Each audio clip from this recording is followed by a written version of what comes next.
What's up, everybody, and welcome to Weekday Wagers Live on Monday, and it is Christmas time. I'm rocking with my angry pug already, my shirt, getting ready to rep the holidays for sure. But today on the show, we're talking all about the Monday Night Football game, as well as the storylines that came out of college football, as well as the NFL.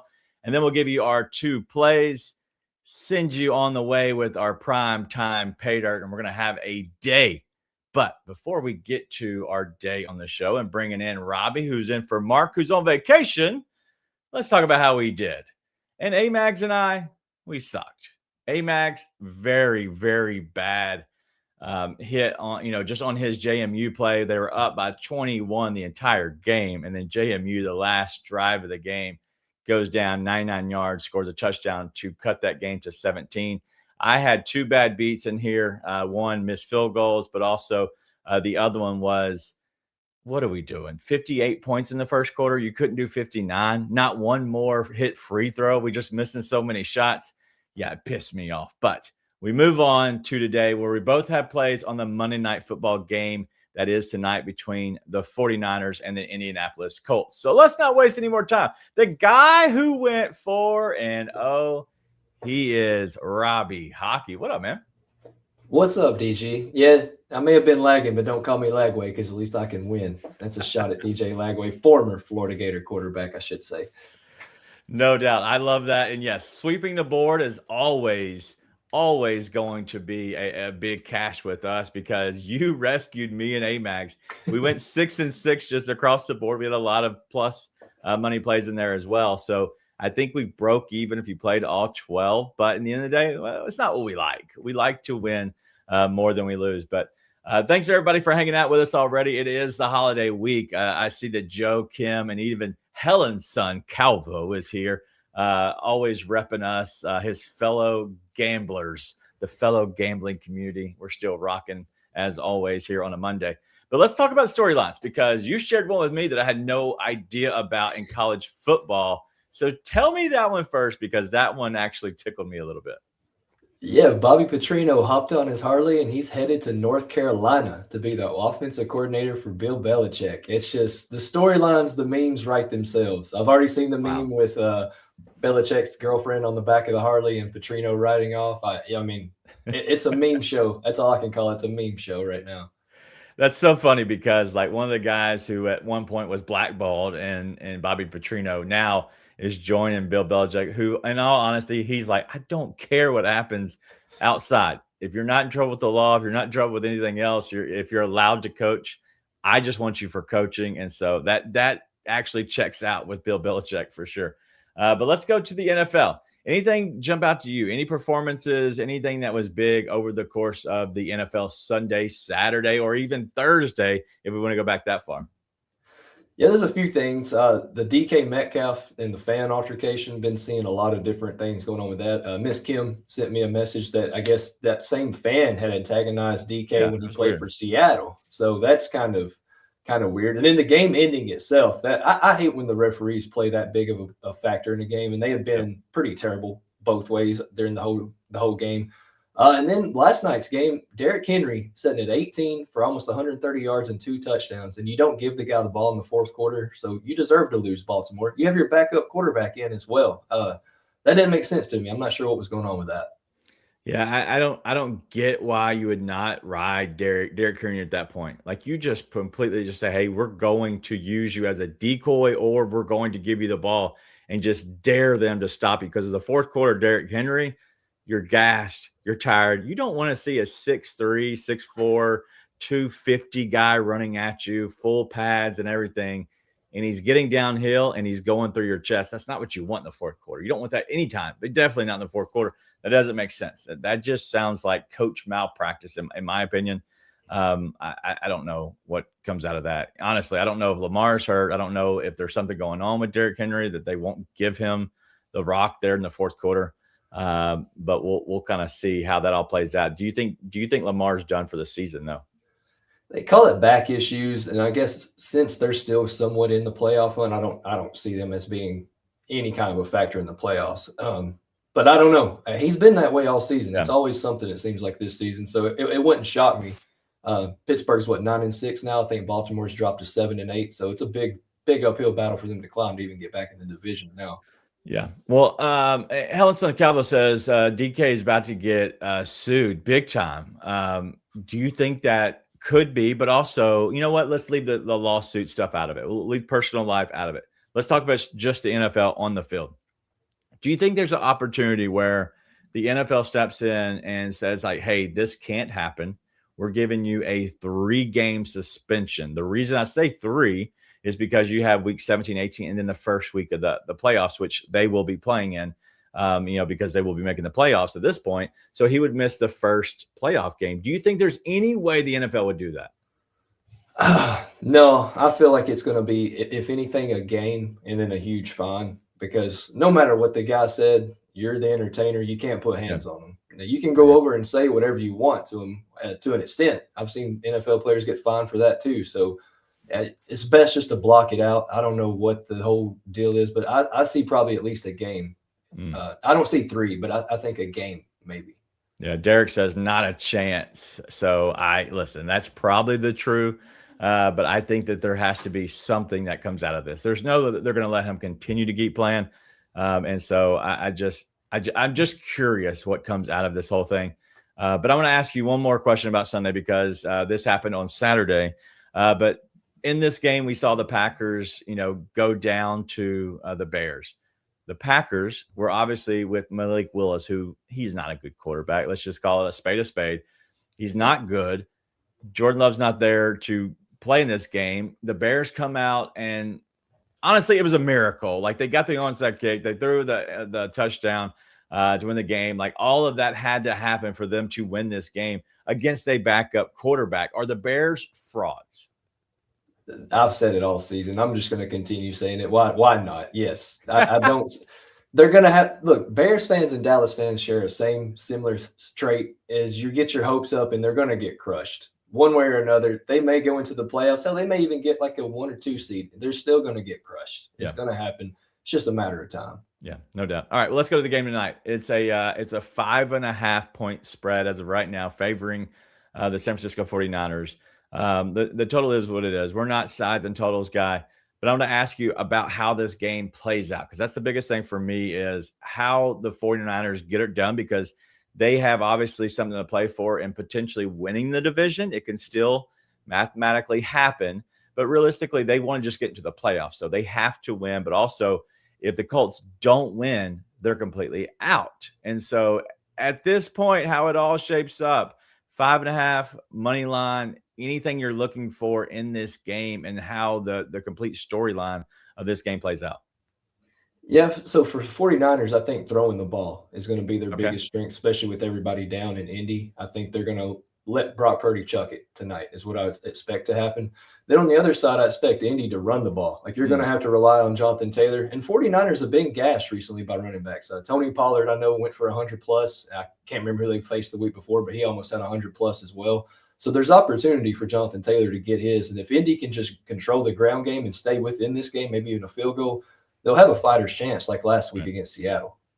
Well, they've kept everybody somewhat at bay. I don't want to say, somewhat. Last week it was Pollard for 104. It was Quinshon Judkins, who you're thinking of, went for 91. Yeah.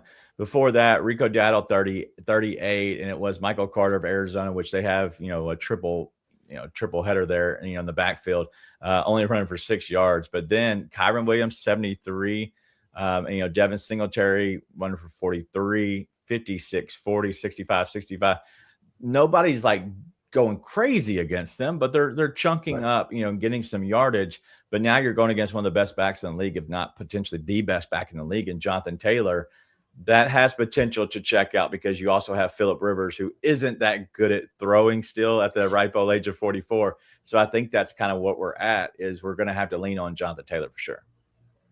Yeah, 100%. And, it's one of those deals where you can't really rest him anymore, right? Because you've put yourself in a bad situation with all the injuries and the losses. I'd expect him. I don't know what his attempts is at. I was looking at his rushing attempts, but I would almost want to play that as well. Depends on the game script, because I think San Francisco is the much better team. If they get up big, well, then there goes your shot at rushing the ball the entire game as well, and you're going to have to chuck it down the field. So that's the only thing that scared me away from making that an official play. Still haven't decided yet if I'm going to play it or not. Yeah, the attempt line, take a guess. 22.5. Damn, spot on. 22 Really? and a half minus 115 is the best odds you can get right now. And that's at Fanatics. Okay. That is nutso. And Yeah. that's a lot. But if you look at like what he's done last game, he had 25 with Phillip Rivers. So they're obviously going to feed him, at that point. And so there's no numbers that back up him going against San Francisco in the past few years. And so literally there's a lot of all new stats to this. But the newest one you have is what you had last week with him and Phillip Rivers, and he ran the ball 25 times. So that checks out. That's just such a big number. Yeah, and it was a stout Seattle defense too. I think Seattle's defense is more stout against the run than even San Francisco. So, yeah, I mean, there's opportunity there. It's just it's Phillip Rivers, man. I just can't put a lot of the stock into the Colts right now because he's at quarterback. Yeah, that is kind of where I stand as well. But thinking through that, we do have Phillip Rivers, and Derek is asking a question about what do you think of Phillip Rivers? Just one pass touchdown at minus 120. That's it, one. I'd rather play the 1+ interception at minus 125, if I'm honest. Well, the thing is, like you'll see in primetime payday here in about 10 minutes that I looked at the numbers, and as I was making this graphic, I'm laughing. I'm like, okay, you can't play CMC at minus like 200. You can't play Jonathan Taylor at minus 200 plus, whatever that number is. Like you can't play those, guys realistically on their own. And so like looking at the other numbers, you have somewhat of, usual suspects and usual lines for 49ers. But if you look at all of the lines for the Colts, it was all just astronomically high. And you'll see that like it's like plus 400 just for a normal wide receiver. And so that goes into that thinking because minus 120 for just one pass touchdown is a little crazy. But that's what we're seeing with Phillip Rivers. He's old, and I don't know if he's going to be able to get it done. But standing on business, who wins the game and who covers the spread at 5.5? San Francisco wins. Indy covers. I'll give them some grace. I think Indy covers just because primetime games are always weird like that, right? Especially Thursday night. So I could see a scenario where it's a tight game. San Francisco jumps ahead, maybe a garbage time touchdown by Indy to make it close. All right. Well, I'm going with San Francisco in both ways. I think they obviously win, but also I think they win this game by 10 plus. I really do think this is a blowout potential. I think that we saw the best shot that the Colts had. I think if they hold Jonathan Taylor, in check a little bit, I think we actually see 49ers run away with it with a late touchdown, get to 10, and at that point they just come up, just what is it? Snake eyes? Is snake eyes coming up? Snake eyes? Is that a phrase? I think so. I'm not a big card player, so whatever. Coming up empty, whatever. Knee mark for that one. All right, we do have some questions. I want to hit on these before we get out of here. This is from D Johnson asking about punts. You aren't the punt guy. I'm not even necessarily the punt guy. I try. I don't know which way to go on this, and so I'm just going to be honest, D Johnson. Mark has been more the guy that leans into that, so hopefully Mark can come answer this at some point. But speaking of Mark, have you heard from him? Is he alive? Yes, I keep getting the text messages of his scenes where he's at compared to where I'm at right now. I know he's only doing it just to piss us off because he's at a beach right now. So, he's alive. At least he was alive as about 8:30 or 9 o'clock this morning. Right. Now I don't know what might have happened since then, but yeah, he is alive. All right, yeah, he's definitely alive. He might be throwing back some drinks for sure. To answer this last question right here, he's asking about field goals. I love Eddie Pinheiro tonight over the 1.5 field goals. It's at minus 110, minus 112 somewhere, depending on where you want to find your odds. But right there at it, I love Pinheiro to go over the 1.5 field goals. I think there could be potentially because over the last I think it's 4 weeks. Indy has allowed 15 total field goal attempts over those last 4 games. That's a lot. That means that they're not breaking there. They're bending, but not breaking there in the red zone, making you kick the field goal. I know San Francisco loves to go ahead and say, hey, we'll settle. We'll take the points and then move on. Because of that, I like him to go over the 1.5, and I would sprinkle the over 2.5 just for fun. If you want to go ahead and throw a quarter of a unit, that's fine too, but have some fun with it. Get you some 3 field goals. All right. Well, that's all we have right now. on any questions or anything. We'll make sure that we have answer anything else that you might put up in the chat. But let's go ahead and get to our picks today, because I know we both have picks on this game. So let's go ahead and get to it. Before Seabass, he's not sleeping just yet. Hey, what's up, everybody? It's your boy Seabass, the only 5-star chef in the game. We all know sports betting is full of bad beats and tough calls, but when it comes to flavor, there's no second guessing. Bassett's Blends is the plus EV lock of every meal. We don't need a stinking model. Crafted with winning spices and bold taste, Bassett's Blends comes in 3 flavors: original, hot, and no salt. That's going to turn chicken, steak, vegetables, any dish into a can't miss cover every night. With Bassett's Blends, there's no bad beats, no flavor fades, just guaranteed greatness. Check out the link right here where you can pick up your Bassett's Blends for a guaranteed lock every single night. If I get some Bassett Blends in my stocking, Sarah, if you're watching. But tonight we're going to go with George Kittle, 67 plus receiving yards at -112. Since Brock Purdy has returned, he's cleared this in all 4 games. He's also cleared his longest reception, and he has 3 touchdowns in that span. And while Indy has been a little bit better against tight ends, they still allow the 5th most receiving yards to the tight end position. Kittle will have to step up a little bit tonight because the focus will be on CMC. Both teams need this win, as we said, for playoff contention, more Indy than San Francisco. But I just see this game kind of leaning heavy on Kittle. He shines in prime time as well. So give me George Kittle, 67 plus receiving yards at -112. The people are asking, did he do that in one take? He did, 100%. All right. I'm going to get to mind play here, and it's going to be a 49ers special. This is easy for me. CMC, he continues to cash, and the guy always finds his way into the end zone. Over the last 10 games, he literally has averaging 1.2 touchdowns per game with, there's 3 different games in those last 10 where he's had 2+. He even had a game of 3 against Arizona, but there's 2 games out of those 10 where he didn't have a touchdown. But I'm not worried about that. That's against Houston. That's against the Rams. I think that they have a really good, stout run defense. That's not here at Indy. And so I think CMC either through the air or on the ground gets in. And then I believe in the 49ers. I've said numerous times they're going to win tonight. I think they win by double digits. So let's take the points out of it. Let's just say they win the game. I believe in Big Cheesy. I believe in the San Francisco 49ers. And so you put all those together, and we have a nice plus 105. A little CMC special there. All right, so that's going to be our 2 plays, and so go ahead and get those in. I need Kittle to do just enough, but not a ton, because I'm in my semifinals in another fantasy football league where he needs 23 points to beat me with just Kittle left. So I'm okay. I feel good about that. I just need him to have a decent game to get them to win. But I don't need him to go off for 2 touchdowns. Am I okay there? I think I'm okay. I don't know, because I'm in the championship in one of my leagues, but the guy that's playing tonight in the semifinals has Christian McCaffrey. I would rather Christian McCaffrey not do a lot of work, because I still think he'll be playing a ton for the Niners when I have to go up against this guy in the championship. So I think he probably goes off just because of that reason. All right, that's not good for me. I will cry tonight for sure.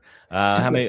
Derek's asking how many points is a tutter. Yeah, that it's 6. So, 6. But that's just the touchdown itself. That doesn't account for the catch, which is either a half or a full point, and then the yardage that happens. And so at that point, touchdowns obviously they start accumulating. We don't need that to happen. So I need Brock Purdy to find him outside. Let him get his 60, whatever, 70 yards. Fine. Just don't throw him in the end zone. There's no reason red zone targets are needed tonight. That way he can kind of stay where he is. All right, let's go to the primetime pay dirt. And we do have our guys. And if you're seeing this, look at those numbers. They're crazy. Brian Robinson for the 49ers is a backup running back. Plus 410. Jawan Jennings, who I like a lot, is plus 165. George Kittle, your guy, plus 135. Then we have Michael Pittman Jr., plus 425. That is literally one of their better receivers. Another receiver, and that's not Alec Pierce. It's Josh Downs. He has better odds at plus 425 than Alec Pierce did at plus 600. And then Tyler Warren, who has been a cash cow, just an ATM this year at plus 265 for a touchdown. Robbie, what do you make of this? And what in the world are we going to play today with primetime pay dirt? I really didn't think my pick would be chalk, but on the board, it's the chalkiest of the bunch. I'm going with Kittle just because he has 3 touchdowns in his last 4 with Purdy being back. So I went with Kittle thinking, okay, plus 135, that's not super chalky. Well, I was wrong. Yeah, well, I just looked at this and I was like, how do you do this? And that's kind of got me thinking about why I went with CMC, because that and the 49ers pairing in my play made sense.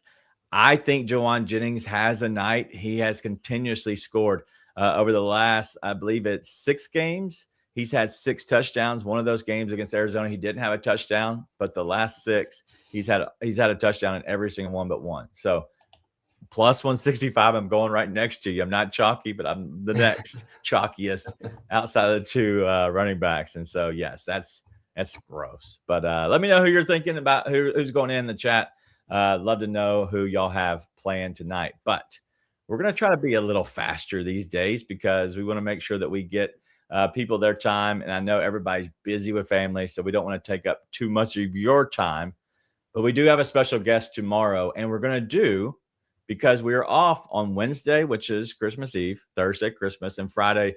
We're not going to come in for a Friday show after Christmas. We're with family. Everybody is going to be with family. You don't need bets from us. If you do, Robbie, where can people find bets if they're looking for bets? Yeah, that'll be at justthestatsports.com. I will have some plays up on the site for sure. Use code DATA100 to get you what? How much does that save you, DG, a month? That's 50% off. Even I can do the math there. 50% off. So you can get your plays there at justthatsports.com. But as talking about kids and being off, literally my oldest walks in trying to wrap presents, I believe, or either snoop through presents. No. All right. We're not sure what's going on over here. But we do have a special guest on Tuesday show, and we're going to do a full Tuesday show, which will be just like our Friday show. We're going to try to give out as many plays over the entire weekend or week, I guess, at this point. We're not sure if we can get to 12 because 12 will be a lot because we don't know if any of the Sunday stuff will come out this early. We're going to do our best to give you what we can, but we do have a special guest tomorrow on the show. Who's coming in? Yeah, and I talked to him as well. I mean, I think I already gave this out last week. They know who it is, but I did ask him if he could get 4 plays. He assured me he can get 4 plays, and he is going to have a saloon shot as well. So it should be everything a full go tomorrow. And it's a huge hockey slate. So even for me, if Sunday plays aren't out, I've got plenty of hockey I can choose from tomorrow. So I'll be sure to get you 4. Yeah. All right. Well, I will do my best then. Okay. I'm the guy. I'm the guy. But I have to hit this real quick before we get out of here. It's the last thing.